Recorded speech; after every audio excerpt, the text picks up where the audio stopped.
လုံးပဲမင်္ဂလာပါရှင်ဒီနေ့မှာတော့အိမ်မှာပဲအလွယ်တကူကြော်လို့ရတဲ့ကြက်ကြော်လေးကြော်ပြပေးမှာဖြစ်ပါတယ်ရှင်ပါပစ္စည်းတွေကတော့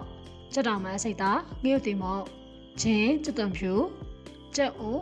ခရုစီငရုတ်ကောင်းမုံနဲ့ရွှေလေးပြအကြော်မုံတို့ပဲဖြစ်ပါတယ်ရှင်ရေးစည်းထားတဲ့ကြက်သားတွေကိုငရုတ်တင်မော့ထည့်ပါမယ်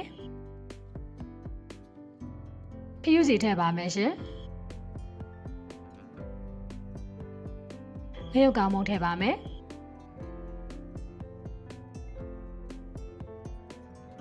ရှာလာကရဲ့အနှဲငယ်ထည့်ပါမယ်ချင်းကြက်သွန်မျိုးထောင်းပါမယ်ရှင်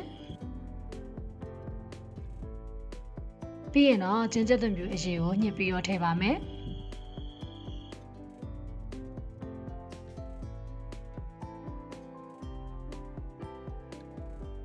စားအနှဲငယ်ထည့်ပါမယ်ရှင်ဟင်းကမုံအနှဲငယ်ထည့်ပါမယ်သမအောင်နေပြပါမယ်ရှင်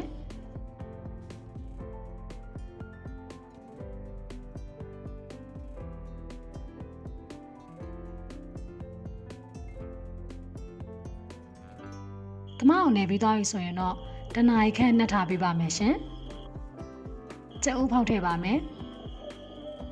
ရေနဲ့ငယ်ထည့်ပါမယ်ရှင်ဟင်းခမုံနဲ့ငယ်စားနဲ့ငယ်ထည့်ပြီးတော့ခောက်ပါမယ်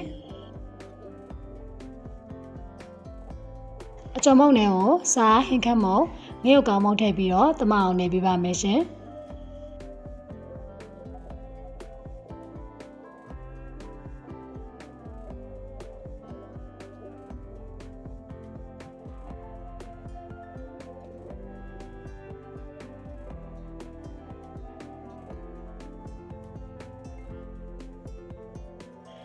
နှက်ထားတဲ့ကြက်သားကိုရွှေလေးပြအကြော်မုံကပ်ပါမယ်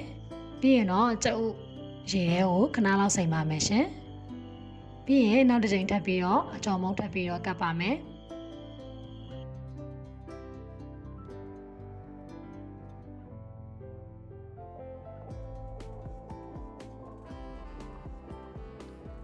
ခုဆိုရင်တော့စီပူထဲမှာထည့်ပြီးတော့ကြော်လို့ရပါပြီရှင်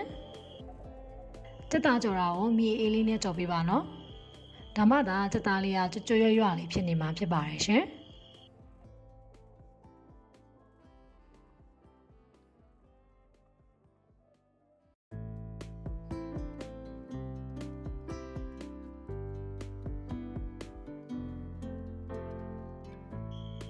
ခုဆိုရင်တော့ကျမတို့ကြက်သားကြောကြွရွလေးရပါပြီရှင်